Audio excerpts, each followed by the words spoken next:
Yes, everyone, what's going on? My name is Stephen Howson. This is Full Time Devils. This is the Liverpool preview, and unlike Jose Mourinho this week, we haven't rested our big guns. We have gone with the first team, the dream team, and we are absolutely having it. But before we get into how we're going to absolutely wipe the floor with Liverpool at Anfield this week, which is what all these lot are absolutely gagging to say, I've got a little cheeky commercial seal for you guys. So, it's with Quiff, and that's the only sports betting app that will give you supercharged odds on any bet. And there's an example of a Quiff bet right here on the screen. Now, you might be thinking, why do I care about that, Steve? And I'll tell you why you're going to care about that, because we're running a little competition. Now, the competition runs until full time on Sunday with the Liverpool game. The largest Quiffed bet percentage-wise posted to us on social media is going to win 2 tickets for the United round of 16 game in the Champions League. That's 2 tickets for the home leg, and that's the largest percentage Quiff bet. So if they take you from 5 to 1 to 100 to 1, whichever's got the biggest percentage Quiff, you're going to win the 2 tickets. So make sure to tag us on social media with those. You've got until full time in the Liverpool game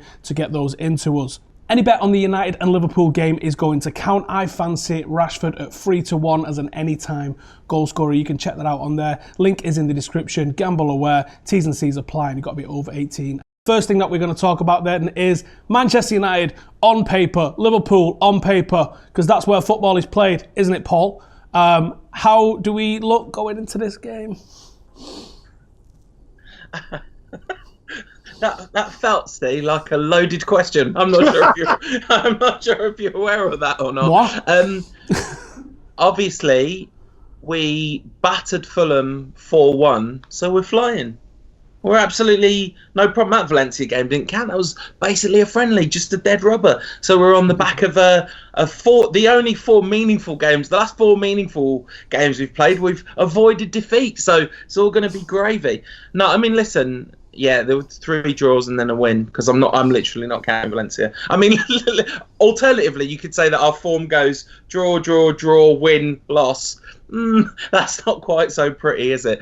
On paper, this matchup is a disaster, but I think we're going to play so staggeringly defensively in this game, and I've given Mourinho a lot of criticism, but I think people unfairly categorise a lot of his decisions as defensive.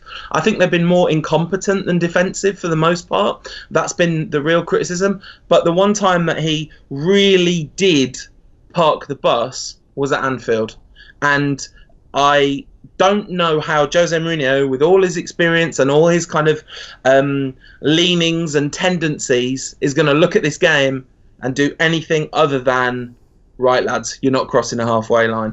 Now, maybe, just maybe, it'll go differently to how we all think it will, because, you know, that remains a possibility. But Liverpool are incredibly solid defensively this season. Their defensive statistics slightly flatter them based on the underlying data, but not by that much that it's absolutely outlandish. Even if they'd conceded as many goals as they're meant to have conceded based on the chances they've given up, they'd still have a really good defensive record.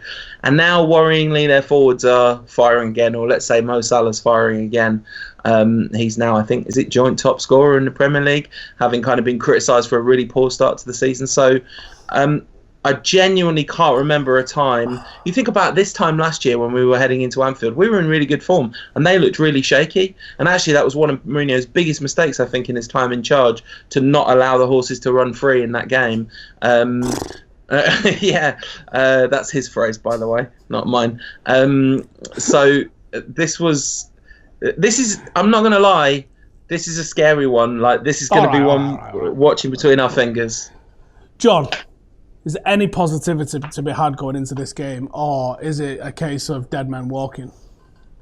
Well, look, I wanted to come out here and I wanted to try to provide a little bit of positivity given the squad that we have on this show right now. But it's hard. I mean, given the current standards of Manchester United and the current standards of Liverpool, we're literally running on opposite ends of the track. I mean, you're looking at Liverpool, they are constantly being showered and bombarded, even in the press, with all these sometimes a bit of an over-exaggeration in terms of their quality and whatnot. But nonetheless, you know, the stats speak for themselves. They are doing well.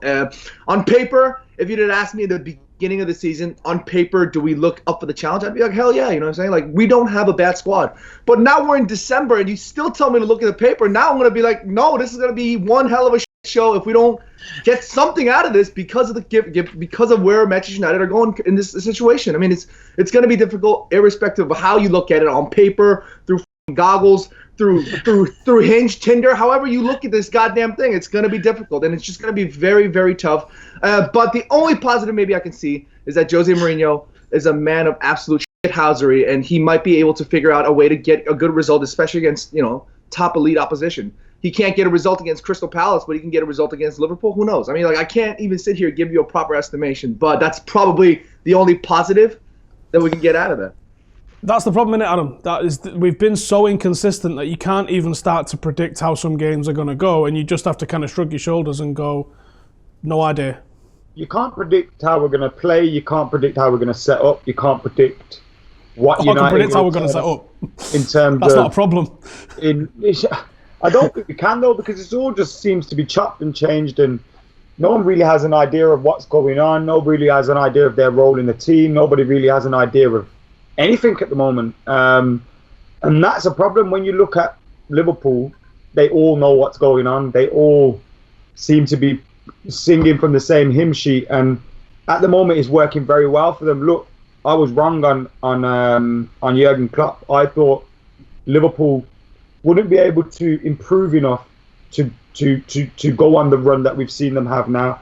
I didn't think Virgil van Dijk would be enough to improve their defence, but fair play to them, they have done it. And he wasn't enough on his own. They also signed a that's exactly what I was about to say. When you look at some of the players around him, Joe Gomez, Trent Alexander-Arnold, I don't know if I've said that the right way around, and the other players around them, they are pulling in, but Virgil van Dijk is controlling everything there.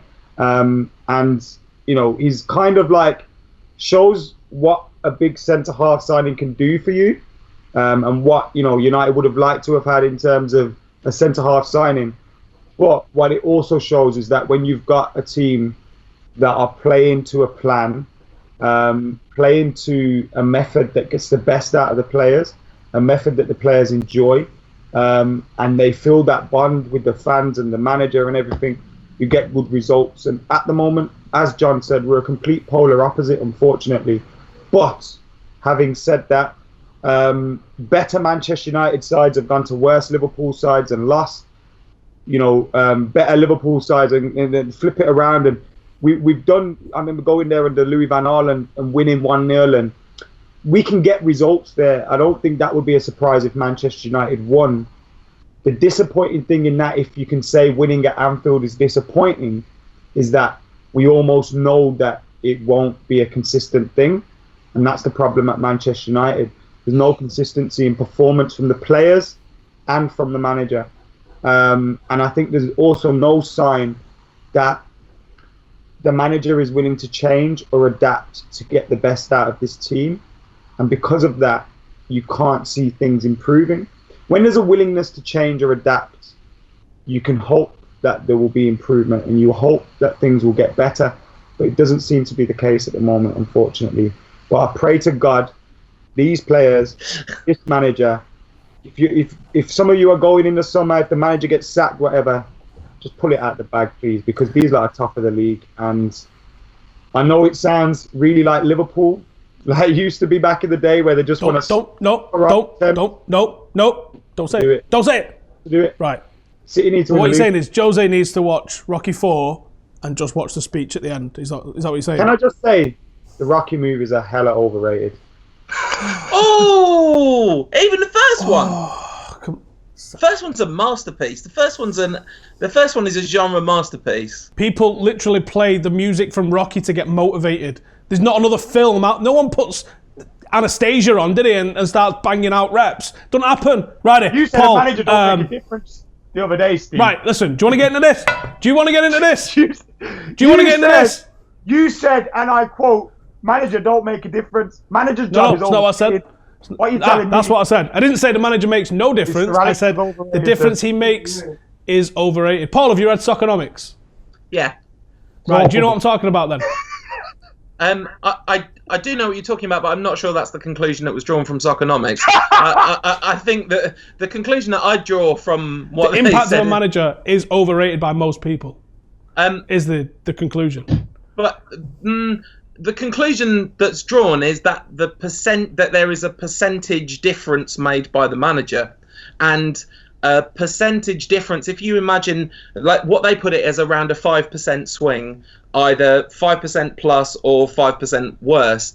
If you take that from its best to its worst, that's a 10% swing, which in elite sport is absolutely enormous. So I think I'm not sure I would agree that the kind of Soccernomics, the reading of Soccernomics, is that the manager doesn't make a fundamental difference. No, I didn't say that. I said what most people think the manager, the impact most people think on a manager has is overrated.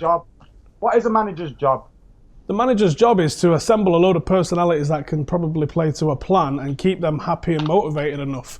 But it's not just solely that one man's job. There's probably 20 members of staff behind the scenes that are working on these things, coaching tactics, providing analysis and giving them what they're going to be facing in the opposition. He is. He's the PR face of all that lot. But you don't know the impact that... Look at Ruth Farrier going. We still don't actually know what Ruth Farrier did. We can speculate. I believe he had a lot to do with the defensive setup of the team. And now looking at what we've conceded this year versus last year, I think that would probably be pretty bang on.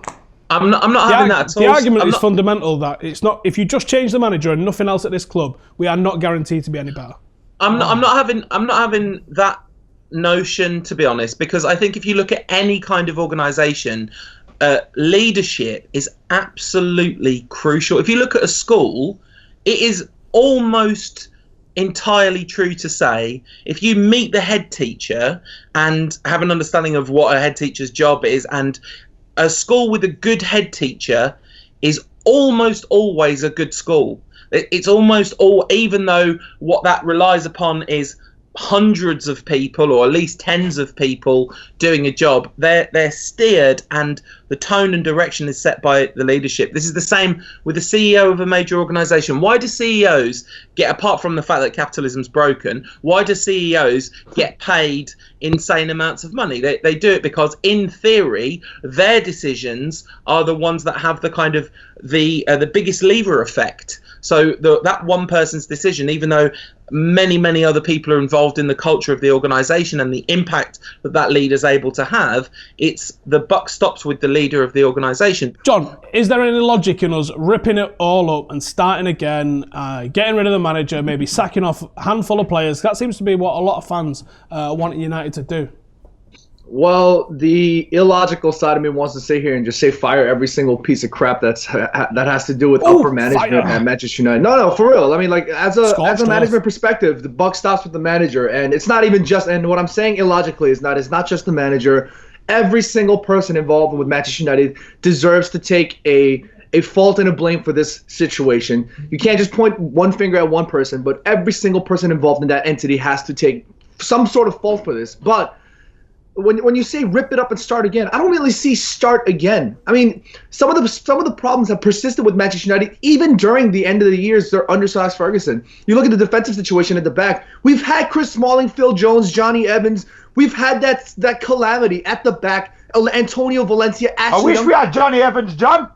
No, so I'm saying it's like, the standards have dropped. I mean, you're looking at Rio Ferdinand, Nemanja Vidic, and now we're sitting here with Chris Smalling and Phil Jones ready to get a goddamn testimonial. I mean, what are you talking about? I mean, the fact that our standards have dropped all these years, and yet we've yet to replace the problems when these problems, when they started, should have been rectified. I mean, it's just like, what do you mean rip up and start again? Start what? You look at Liverpool, and I hate making comparisons, but when they've seen the situation, they've rectified it. They knew that they had a defensive problem. They purchased Virgil van Dijk, although the process might have been shit. Nonetheless, they purchased it. They look solid at the back. They had an absolute disaster of a keeper. They've seen the problem, and they've rectified that issue as well. What have we done to rectify that? We have two failed wingers as left back and right back for God knows how long. We have Chris Smalling and Phil Jones scoring bangers of own goals and tripping in front of their own keeper. I mean, like, what are we starting again? You know what I'm saying? Like, I can go off with this, but my point is there isn't much to start again, and it's a difficult answer. We don't know what to do in that situation. Paul, would you rip it up and start again? How would you go about that? don't think that it's possible to do that to a football team. Really, I think that I mean, if we were in a complete fantasy land, then I'd bin off Jones and Smalling. Obviously, I mean that I would do that not in a fantasy land, to be honest. I would definitely be getting, I'd say Ashley Young. I'd say thank you for all the service, but if you want to stay as a kind of backup, that'd be beautiful. But otherwise, Antonio Valencia, I'd get rid of in a heartbeat. But I've been saying that for about 4 or 5 years now, and you that's have to say never adios as well because he can't speak English. Ciao. He doesn't speak Italian, does he? Then I'd get rid of Alexis Sanchez, but that one you're in fantasy land because of the money thing. I think that was a crazy signing. Unfortunately, when Alan Sugar fires someone but that he likes in The Apprentice, and he says, "With regret, you're fired." That's what I'd say to Romelu Lukaku. It's like, I like you and I respect you, but with regret, please go and play your trade elsewhere because I wouldn't want to waste you on the bench while I build my attack around Martial and Rashford. And so there'd be a lot. Oh, and I'd get a plane license so I could fly Nemanja Matic to the destination of his choice. But so I guess that's a fair amount of ripping up and starting again, isn't it? Do I have to go to Adam now? Adam? What are we talking about? Ripping up and starting again, Flower. Rip up what? I think you need to rip up the defence, start again. But John, if you're in charge of the club, it's footy manager. What are you going to do? Ask me a question. Let me answer it. John, I'm clarifying it.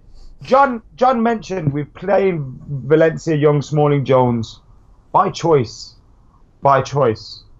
Let's all get this out in the open. By choice.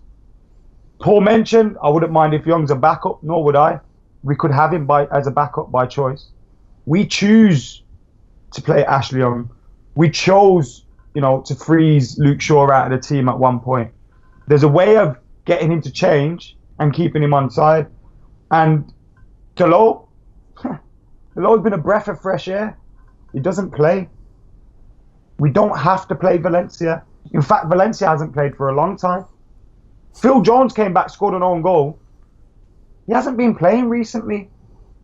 I've seen people tweeting me yesterday, "Oh, Adam, Pogba, Fred and Pereira play together and look how shit we are."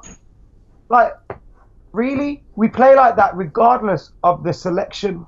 Regardless of the selection, we play like that. Now, I understand the defence. I would get rid of Smalling, Jones, Young, Valencia. People keep saying these group of players have failed under this manager, No, they haven't. I don't remember Luke Shaw, Dalot, Lindelof, Bailly, Pogba, Fred, Matic, Herrera failing under David Moyes, Martial, Rashford. Half of this team is a fresh team, and most of this team are players that I would still like to see be a part of United in the future. So it really confuses me. It really, our defence is whack. I've used this before. We're playing Liverpool. It's a Liverpool preview. Let me bring it in. I've said this before. Liverpool last season, they looked like they needed a defender. Now, Jose, I know we need a defender, but we don't look like we need a defender. We look like we need everything and a new manager. So you can't blame it on there being a lack of a defender. To me, the manager just looks like he's lost the spirit. He's lost the fight for the job. He's lost the want to improve. He's lost the want to actually make a go of it here. All right, because you're going a little bit away from what we was asking. A manager that's making his excuses before he heads off so he can still get another job elsewhere. That's exactly how it feels. Right then, it's starting 11 time, and I'm just going to take a quick look at the league. Mo Butt is top of the league with 3.3. Dale is second with 9.3, not 3.3. Dale is second with 9.2. Jigsport Dave is on 9. And we have got, I can't find either of you. Paul, you're on 8.2. And John Shin, you're on 7.4. Not the easiest game. Adam, you are on 7.9. Not Something the easiest game. I'm doing well, mid-table. I don't got a tissue for him. Do you want to go first? Yeah, if you want. Go on then. David De Gea in goal. I think he'll give Dalot a chance at right back. I think Valencia was pretty bad against Valencia. Go with Delo. Oh, actually, is Luke Shaw back? Now, just before we get into this properly, what I will say is we're recording this prior to the press conference. There has been a little bit of early team news. What Jose seemed to say is everyone's injured. So, as you were. Huh? Yeah. I'm going to go with Ashley Young at right back because he did that thing on Salah once, so he'll play again and probably get rinsed.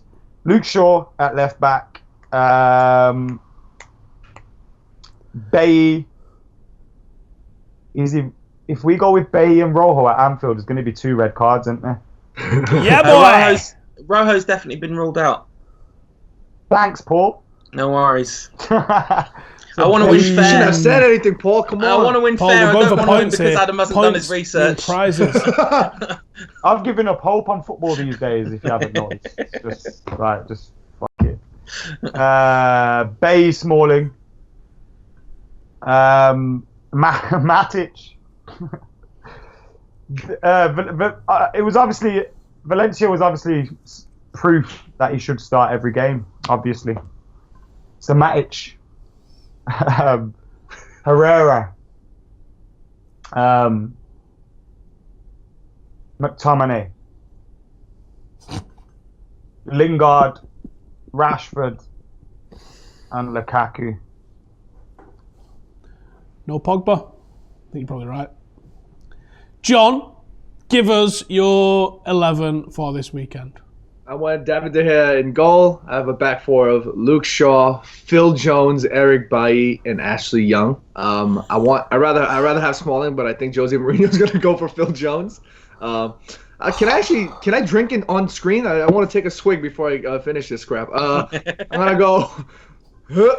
I got Matic and Fellaini in the middle, with a front four of Lingard, Herrera, and Mata up top with Rashford up top. Oh shit! Oh my god! Woo. Guys, do we live in an alternate universe where we've got Paul Pogba and he's actually going to start a game against Liverpool on the bench? Do you know? Alexis Sanchez and Romelu Lukaku, 2 of the best strikers in the Premier League, play for Man United. Paul Pogba, World Cup winner, a midfielder that everybody in the world wants, plays for us. Ashley Young's captain. Yeah, baby! I don't get it. We got the best goalkeeper in the world. Like, I don't get it, guys. I just don't get it. What world Paul, are we living? Give us your 11. I just really like it that this game's just people being sick in their mouth as they tell you what they think the manager's going to do. Bring back Louis. My 11 is based on the rumour that Martial, Smalling, Darmian, Shaw and Dalot and Rojo are all out, plus the people that were already out. So that's from a standard story based on what Mourinho said and who he said's going to start. But he could be lying.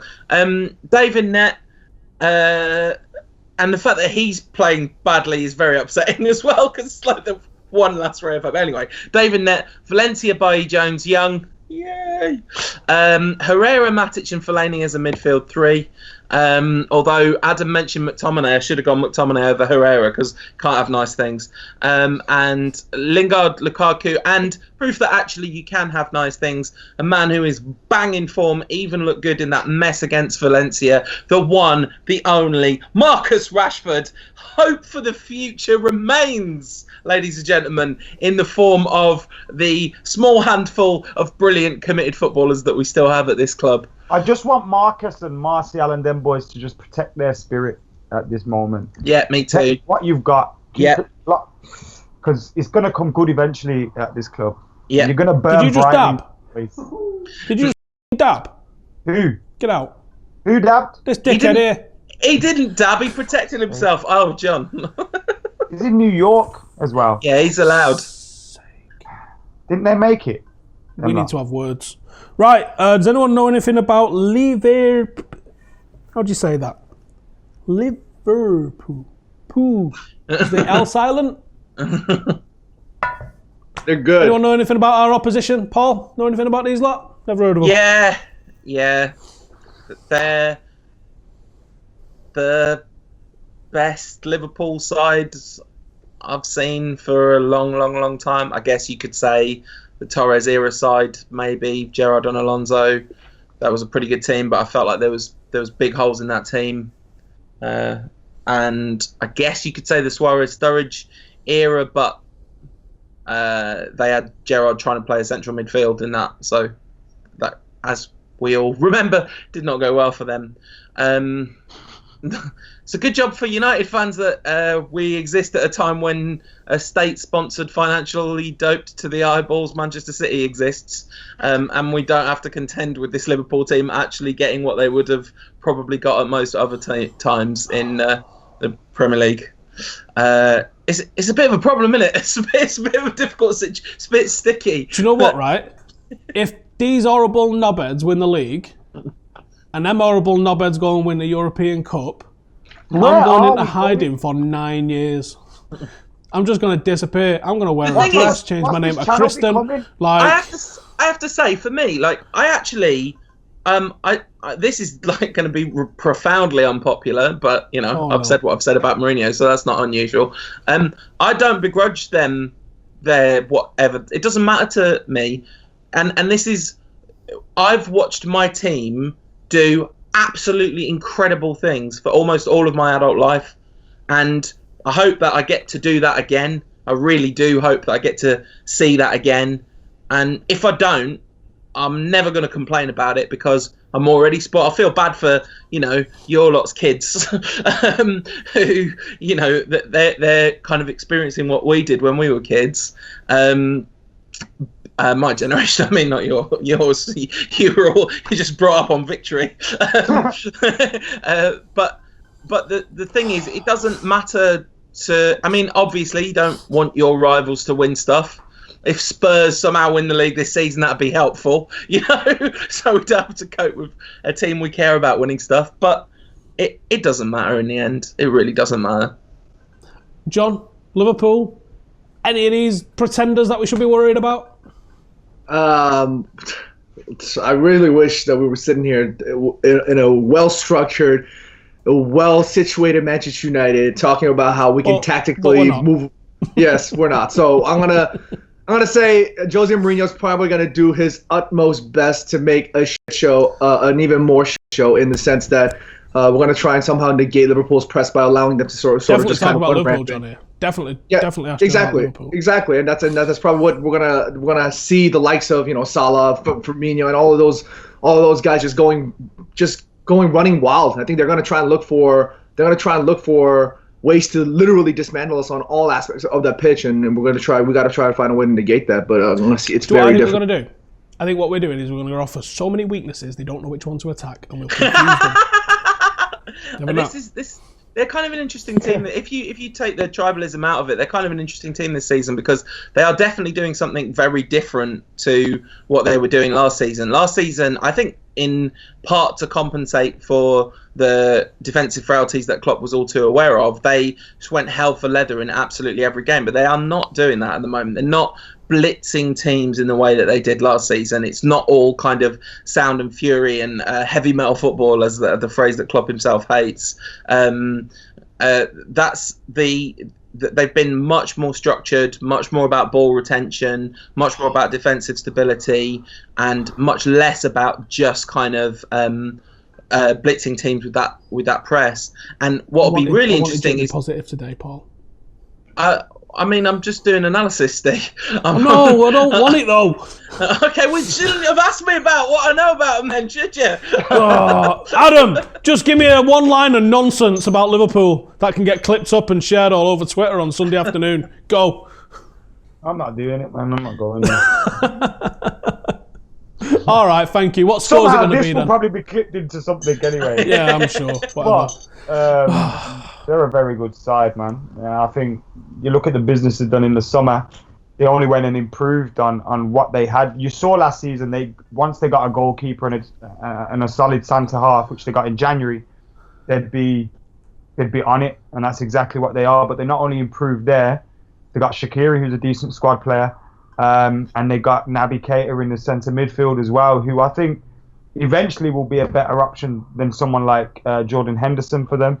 But obviously isn't playing much for them at the moment. they're a very good side. But as I said before, look, United go there. We have got players who, on their day, can, pull something out of the hat. We've got to rely on that happening. We've also got to rely on them having a bad game. If things click for them in the way we've been playing, then we could get our asses wiped.